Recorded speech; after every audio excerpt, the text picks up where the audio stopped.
오늘은 로마서 6장 11절 말씀을 통해서 주님 부활의 의미라는 제목으로 하나님의 말씀을 함께 살펴보도록 하겠습니다. 아파트 창문 너머로 만발한 벚꽃과 겨울철 내내 벌거벗었던 나무들이 이제 연두색 옷을 입기 시작한 그 모습을 볼 수 있습니다. 매일 일터로 가려면은 진달래, 개나리, 목련과 벚꽃, 그리고 내가 잘 알지 못하는 여러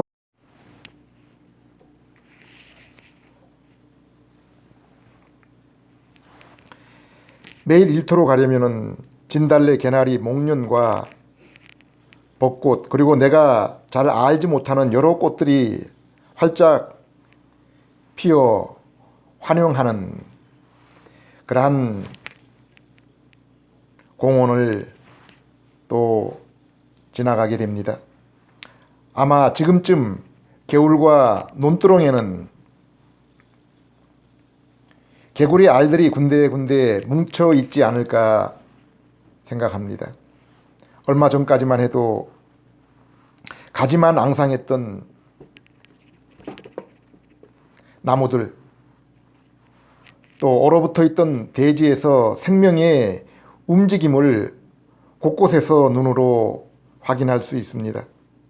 우리는 이렇게 겨우 내내 죽은 듯 보이는 만물이 다시 살아나는 모습을 통해 죄로 인해 슬픔이 많은 인생에게도 이러한 날들이 올 수 있음을 우리는 그 피조 세계를 통해서도 힌트를 얻을 수 있습니다. 인류 역사에 있어서 인생의 가장 큰 굴곡을 겪은 인물이 있다면 아마 아담일 것입니다. 그는 하나님 보시기에도 아름다운 세상에 살았습니다. 그리고 그 세계에는 죄가 없었고, 그로 인해 모든 피조물들도 하나님이 창조하신 그 목적을 따라 자신의 아름다운 모습으로 하나님을 찬양했습니다. 죄가 없었기 때문에 질병과 사망도 없었고, 오늘날 세상에서 날마다 보고 있는 재앙도 없었습니다. 아담은 하나님이 자신과 만남을 위해 특별히 예비해 주신 에덴 동산에서 하나님의 음성을 듣고 하나님의 영광을 바라볼 수 있었습니다. 그러던 아담에게 어느 날 자신이 하나님과 맺었던 그 금기의 약속, 동산 가운데 있는 선악과를 따먹은 후 아담의 인생은 완전히 달라졌습니다. 그리고 삶의 터전도 완전히 바뀌었습니다. 언젠가 에덴 동산에서 하나님과 교제와 그리고 순종 후에 하나님이 생명나무 열매에 참여할 그 소망마저 끊어졌습니다. 대신에 하나님과의 교제가 단절된 영적인 죽음이 찾아왔습니다. 아름답던 피조 세계마저 그에게 불순종하며 대항했습니다. 피조 세계마저 죄를 지은 지도자로 인해서 이제 허무에 굴복할 수밖에 없게 된 것입니다.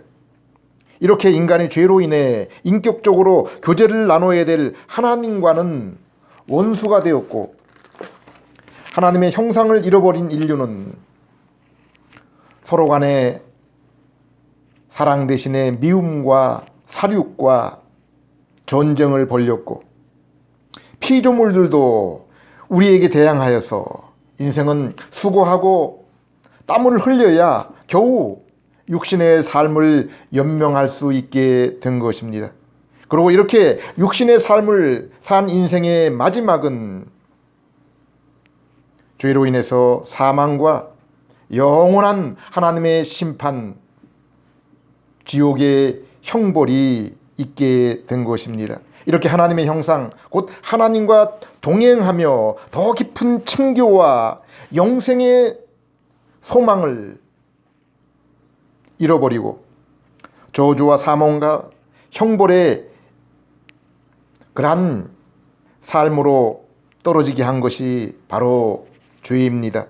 이러한 아담이 에덴 동산을 쫓겨나 세상에 살면서 하나님과 에덴 동산을 그리워하며 얼마나 소망했는지를 우리는 아담 부부가 첫 자녀 가인을 낳았을 때 그가 한 고백을 통해서 알 수 있습니다.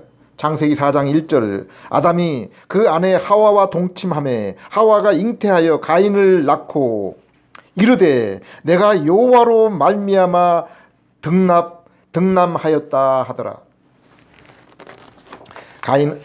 아담은 가인을 낳았을 때 하나님의 도움, 곧 하나님의 은혜로 이 아들을 얻었다라고 고백했습니다. 이 고백은 아담이 에덴 동산을 쫓겨나기 전 하나님이 주신 언약을 마음에 둔 고백이었음이 분명합니다. 하나님은 창세기 3장 15절에 여자의 후손이 사단의 머리를 상하게 할 것이다 라는 그러한 언약을 들었습니다. 아담은 이렇게 그러므로 자신의 후손을 통해서 죄와 사돈으로 인해서 잃어버렸던 낙원과 그리고 하나님과의 그 관계를 회복하게 될 그 날을 소망하고 있었습니다. 아담의 자녀 가인과 아벨이 각각 자신의 재물을 통해 하나님께 예배를 드렸습니다. 비록 가인의 제사는 받지 않고 아벨의 제사만 하나님께서 받으셨지만은 이때 이미 하나님께 나아가기 위해서 어떠한 그 제물의 희생이 필요함을 그들은 알고 있었습니다. 그 제물은 또한 아담이 하나님께 범죄하여 자신의 범죄한 그 죄의 모습이 부끄러워 나무 뒤에 숨어 있을 때 짐승을 희생시키고 그 가죽을 통해 아담의 부끄러움을 가리운 것을 아담은 기억하고 있습니다. 여자의 후손 그리고 하나님께 나아가기 위한 희생 제물을 통해서 하나님께 나아갈 그 소망을 가진 아담과 후손들이 홍수로 인류가 멸망당할 때까지 결코 그 소망이 이루어지지 않았을 때 하나님은 노아에게 그럼에도 불구하고 하나님의 그 약속은 없어지지 않고 반드시 이루어질 것을 무지개를 통해서 보여주면서 다시 한번 약속하셨습니다. 하나님은 셈의 후손 가운데 타락한 바벨론 그 세상 가운데서 우상을 섬기던 가정에서 아브라함을 불러내어서 그에게 새 땅과 새 민족과 하나님의 복을 약속하십니다. 그리고 여기에 하나님의 복이 분깃임을 우리는 성경을 통해서 알 수 있습니다. 우리가 하나님의 소유, 그 나라가 되는 것입니다. 창세기 22장 17절 내 씨가 그 대적의 문을 얻으리라. 18절 또 내 씨로 말미암아 천하 만민이 복을 얻으리니. 하나님은 여인의 후손으로 오실 분이 아브라함의 몸에서 그 후손을 통해 올 것을 약속하셨습니다. 하나님은 아브라함의 후손을 번성케 하셔서 모세를 통해서 애굽의 노예 상태에서 벗어나게 하시는데 어린 양의 피를 통해서 세상왕 바로의 손아귀에서 벗어나게 하십니다. 그리고 이스라엘에게 가나안 땅을 약속하고 시내산에서 율법 곧 말씀을 주십니다. 이것은 약속의 자손들이 알아야 하고 지켜야 될 그러한 약속입니다. 이것은 십계명으로 대표되는 하나님의 자녀들이 지켜야 될 규정이지만은 이 율법을 통해서 드러내고자 하는 것은 바로 하나님의 의, 곧 예수 그리스도라고 로마서 3장에 분명하게 말씀해 주고 있습니다. 로마 3장 1절 22절 이제는 율법 외에 하나님의 한 의가 나타났으니 율법과 선지자들에게 증거를 받은 것이라. 곧 예수 그리스도를 믿음으로 말미암아 모든 믿는 자에게 미치는 하나님의 의인이 차별이 없느니라. 그리고 하나님은 다윗을 통해서 이스라엘 역사상 가장 든든한 왕국을 세워주시고 장차올 그 씨를 통한 나라를 약속하시고 보여주셨습니다. 사무엘하 7장 16절 내 집과 내 나라가 내 앞에 영원히 보존되고 내 왕위가 영원히 경고하리라. 이렇게 여자의 후손은 셋의 후손을 통해서 셈과 아브라함의 후손을 통해서 그리고 이스라엘과 다윗 왕의 후손을 통해서 점점 더 구체적으로 그리고 확실하게 나타났습니다. 그리고 에레미야 선지자에게 하신 말씀을 보십시오. 에레미야서 31장 31절에서 34절 나 여호와가 말하노라. 보라 날이 이르리니 내가 이스라엘 집과 유다 집에 새 언약을 세우리라. 나 여호와가 말하노라. 이 언약은 내가 그들의 열조의 손을 잡고 애굽 땅에서 인도하여 내던 날에 세운 것과 같지 아니할 것은 내가 그들의 남편이 되었어도 그들이 내 언약을 파하였음이라. 나 여호와가 말하노라. 그러나 그날 후에 내가 이스라엘 집에 세울 언약은 이러하니 곧 내가 나의 법을 그들 속에 두며 그 마음에 기록하여 나는 그들의 하나님이 되고 그들은 내 백성이 될 것이라. 그들이 다시는 각기 이웃과 형제를 가리켜 이르기를 너는 여호와를 알라 하지 아니하리니 이는 작은 자로부터 큰 자까지 다 나를 알미라. 내가 그들의 죄악을 사하고 다시는 그 죄를 기억하지 아니하리라. 이 말씀은 아브라함에게 약속한 새 백성, 새 땅, 새 나라에 관한 보다 구체적이고 분명한 말씀입니다.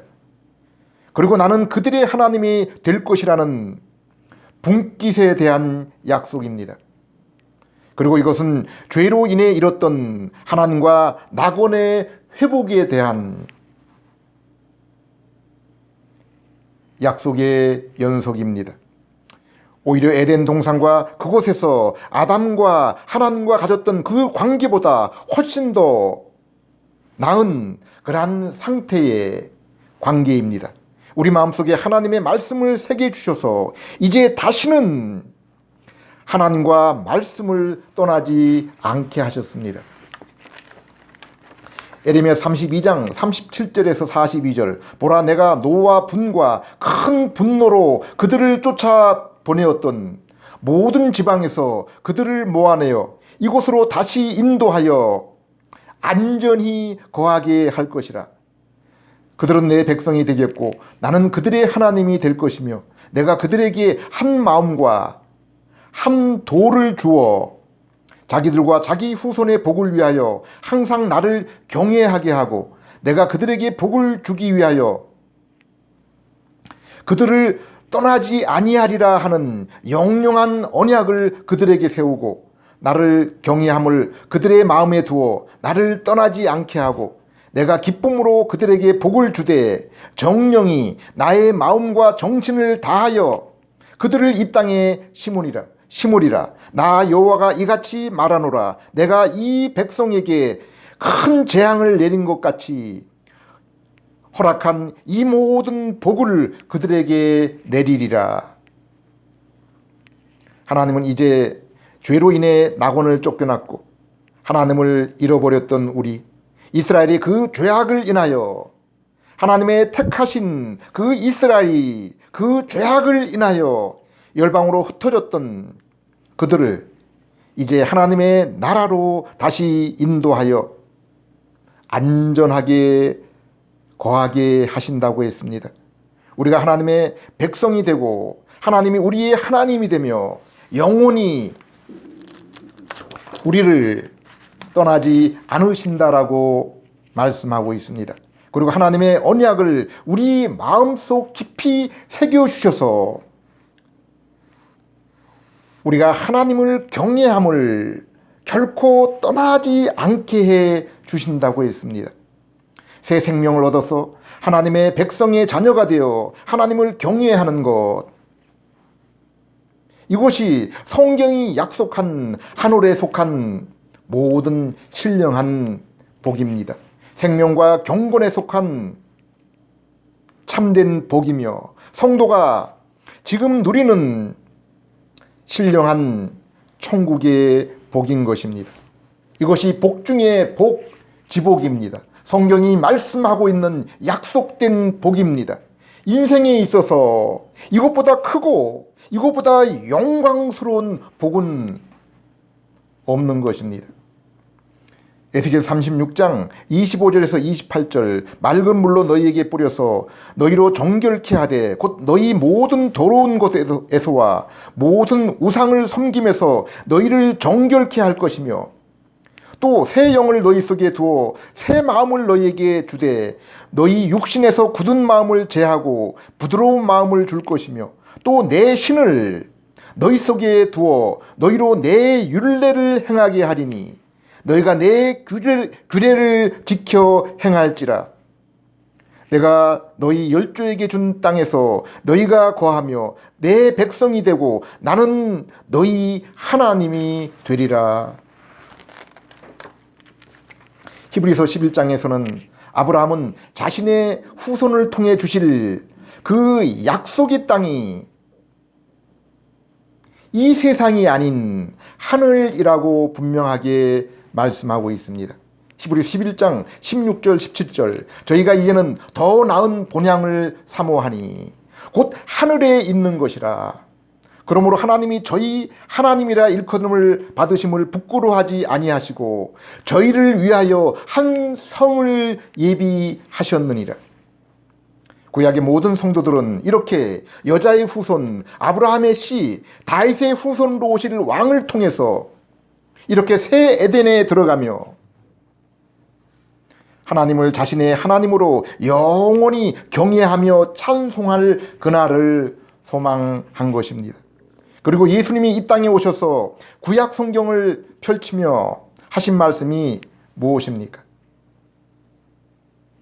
누가복음 4장 17절, 선지자 이사야의 글을 드리거늘 책을 펴서 이렇게 기록한 데를 찾으시니 곧 주의 성령이 내게 임하셨으니 이는 가난한 자에게 복음을 전파하게 하시려고 내게 기름을 부으시고 나를 보내사 포로된 자에게 자유를, 눈먼 자에게 보게 함을 전파하며 눌린 자를 자유케 하고 주의 은혜의 해를 전파하게 하려 하심이라 하였더라. 가난한 심령, 곧 영적으로 굶주림에 목말라 하는 자에게 주시는 예수님의 그 복음은 죄로 인해 사망과 하나님의 그 진노의 형벌 아래 있는 자들에게 자유를 준다고 했습니다.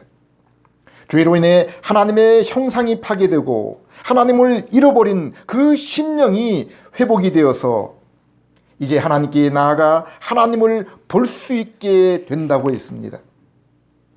그리고 악한 마귀에 평생 눌려 종로로 타는 자들을 해방시켜서 어둠의 나라에서 사랑과 진리의 그 아들의 나라로 옮겨주신다고 했습니다. 21절에 이에 예수께서 저희에게 말씀하시되 이 글이 오늘날 너희 귀에 응하였다 하시니라. 이 말씀이 이제 너희에게 응답되었다라고 말씀하고 있습니다. 왕의 오심은 바로 우리에게 하나님 나라의 임함입니다. 예수님이 이 땅에 오심으로 인해서 그 예수님과 함께 하나님 나라가 이 땅에 온 것입니다. 이루어진 것입니다. 예수님 십자가에 달리실 때 내가 다 이루었다라고 말씀하셨습니다. 에덴 동산에서 약속하신 여인의 후손, 아브라함이 말씀한 자신의 후손, 그리고 다윗이 그 나라를 영원히 다스릴 왕이라고 한 그분께서 죄로 인해 그 백성이 잃어버렸던 하나님과 낙원을 이제 다 회복하였다고 말씀하신 것입니다. 그리고 이 아침 주님의 부활을 기념하는 이날 성부 하나님께서 무덤에서 예수님을 일으키셔서 예수님이 하신 그 일이 성취되었음을 우리 하나님께서 친히 받으시고 인정하시고 증명해 주신 것입니다. 로마 4장 25절 예수는 우리 범죄함을 위하여 내어줌이 되고 또한 우리를 의롭다 하심을 위하여 살아나셨느니라. 예수님은 우리 죄를 대신하여 십자가에 달려 죽으셨습니다. 그리고 하나님께서는 예수님이 우리 죄를 위해 죽으심을 의롭게 여기시고 받아주셔서 오늘 이 아침 부활하게 하신 것입니다. 하나님은 창세전에 계획하시고 아담을 통해 이루시고자 했던 것을 아담의 범죄로 인해 이루지 못했던 바로 그 일을 둘째 아담이신 예수님을 통해서 이루신 것입니다. 다 이루신 것입니다. 하나님이 아담과 선지자를 통해 약속한 그분이 마침내 오셨고 십자가에서 다 이루시고 그리고 부활을 통해서 예수님이 하신 그 일을 하나님께서 인정하시고 최종 승인한 것입니다. 이제 믿음을 따라 하나님이 보내신 독생자 예수 그리스도를 영접하는 자마다 새 땅을 주시고 새 백성으로 삼아주시고 하나님이 영원토록 우리의 분깃이 되어주셔서 친히 우리 하나님, 우리의 아버지가 되어주신 것입니다. 그리고 우리 마음에 하나님의 말씀, 곧 그리스도의 마음을 새겨주셔서 이제 영원토록 하나님을 경외하며 하나님을 찬양하게 하신 것입니다. 로마서 8장 10절 또 그리스도께서 너희 안에 계시면 몸은 죄로 인하여 죽은 것이나 영은 의를 인하여 산 것이라. 우리는 지금 하나님의 약속하신 복음이 그리스도를 통해서 십자가에서 다 이루어지고 성부 하나님께서 친히 인정하여 이루신 그러한 날, 그러한 시대를 살아가고 있습니다. 예수님께서 친히 자신에게 주어진 일은 다 이루셨다라고 친히 선언하셨습니다. 또한 우리에게 하나님이 아들을 통해 그리고 아들의 하신 일을 통해 보여주시고 행하신 모든 일들을 그분의 계신 성경을 통해서 기록하셨으며 그리고 그 기록 또한 모두 마치셨다고 했습니다. 우리에게 주신 예수 그리스도와 성경을 통해서 이 모든 일들을 이루시고 이 모든 일들을 다 드러내신 것입니다. 이제 더 이상 또 다른 그리스도, 또 다른 계시는 필요 없는 것입니다. 영은 의를 인하여 산 것이라. 죄로 죽었던 우리의 영혼이 하나님의 의 십자가의 예수님을 믿음으로 살아난 것입니다. 죄로 인해 하나님과 끊어졌던 관계와 교제가 살아나고 회복이 되었습니다. 성령께서 우리에게 오셔서 그 증거와 보증이 되어 주셨습니다. 로마 14장 17절 하나님의 나라는 먹는 것이 아니고 마시는 것이 아니라 이곳에 있다 저기 있다 하는 것이 아니라 성령 안에서 의와 평강과 희락이라. 하나님 나라는 여기 있다 저기 있다 보여진 그곳에 있는 것이 아니라 바로 너희 마음 가운데 있다라고 말씀하고 있습니다. 이처럼 하나님 나라가 우리에게 임했습니다. 이미 임했습니다.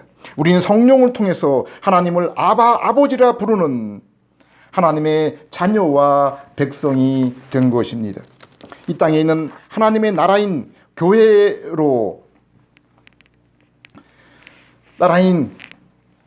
교회이며 그리스도의 지체입니다.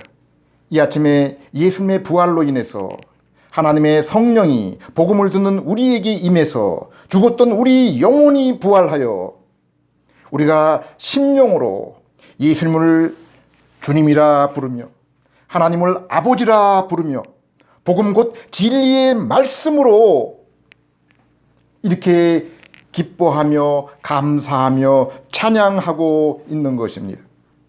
그러나 본문 말씀은 우리 육신은 여전히 세상에 거하며 아직 사망 아래에 있다고 했습니다. 지금 우리의 구원은 영혼에 있고 아직 육신까지 이른 것은 아니라고 했습니다. 우리의 영혼은 속사람, 새 사람을 입었지만은 하나님과 끊어졌던 그 관계에 영혼이 새 생명을 얻고 새로운 부활을 얻었지만은 우리의 육신은 여전히 옛사람이 거한다고 했습니다. 11절 예수를 죽은 자 가운데 살리신 이의 영이 너희 안에 거하시면 그리스도 예수를 죽은 자 가운데서 살리신 이가 너희 안에 거하시는 그의 영으로 말미암아 너희 죽을 몸도 살리시리라. 이제 잠시 잠깐 후에 주님이 다시 오시게 될 때 육신의 이 썩을 몸도 우리 주님과 같은 영광스러운 몸으로 변화하게 될 것입니다.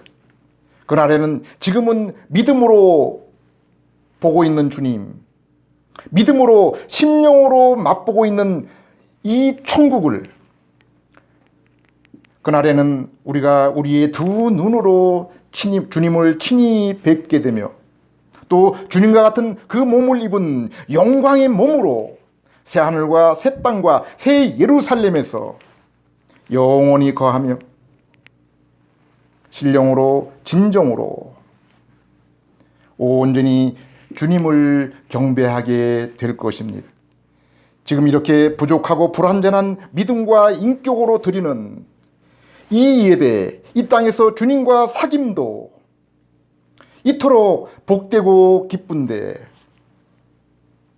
그날에 온전한 그 모습으로 우리가 하나님 앞에 서게 될 때 하나님께 드리는 그 예배는 어떻겠습니까?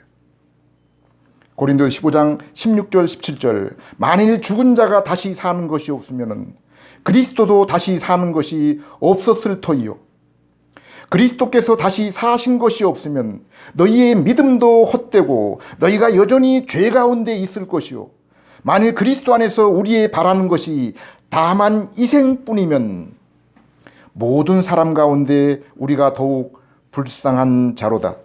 그러나 이제 그리스도께서 죽은 자 가운데 다시 살아나셔서 잠자는 자들의 첫 열매가 되셨도다. 사랑하는 여러분, 이 부활의 아침에 주님의 죽으심으로 죄에서 해방되고 주님의 부활로 우리의 심령뿐 아니라 우리의 육신 또한 분명한 부활을 소망하는 우리는 부활의 그날, 소망의 그날까지 이제 이 땅에 살아가면서 어떻게 살아야 합니까? 로마서 6장 10절 11절 그의 죽으심은 죄에 대하여 단번에 죽으심이요 그의 살으심은 하나님께 대하여 살으심이니 이와 같이 너희도 너희 자신을 죄에 대해서는 죽은 자요 그리스도 예수 안에서 하나님에 대해서는 의에 대해서는 산 자로 여길지어다. 주님의 다시 오심, 주님과 같은 몸의 부활을 소망하며 기다리는 자는 날마다 우리 육신의 몸에서 발동되며 세상에서 유혹하는 그 죄에 대해서는 날마다 죽은 자로 살아야 한다고 했습니다. 그리고 죄를 이기고 율법을 온전히 순종하신 예수님을 따라 그분을 바라보고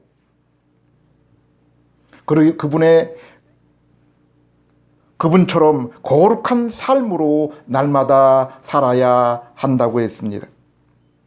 이것이 주님의 죽으심에 동참하며 주님의 부활에 동참하는 참된 믿음의 연합이며 이 부활의 아침에 참된 부활에 참여하는 것입니다. 기도드리겠습니다. 하나님 아버지, 이 시간도 주님의 고난, 우리 주님의 죽으심, 부활을 다시 한번 기억하는 저희들 되게 해 주시옵소서. 저희의 죄를 위해서 죽으신 주님, 저희의 의로움과 부활을 위해서 부활하신 주님, 저희도 날마다 죄에 대해 죽고 거룩한 삶에 대해서 사는 십자가와 주님의 부활에 동참하는 그러한 저희들 될 수 있게 해 주시옵소서. 예수님 이름으로 기도드립니다.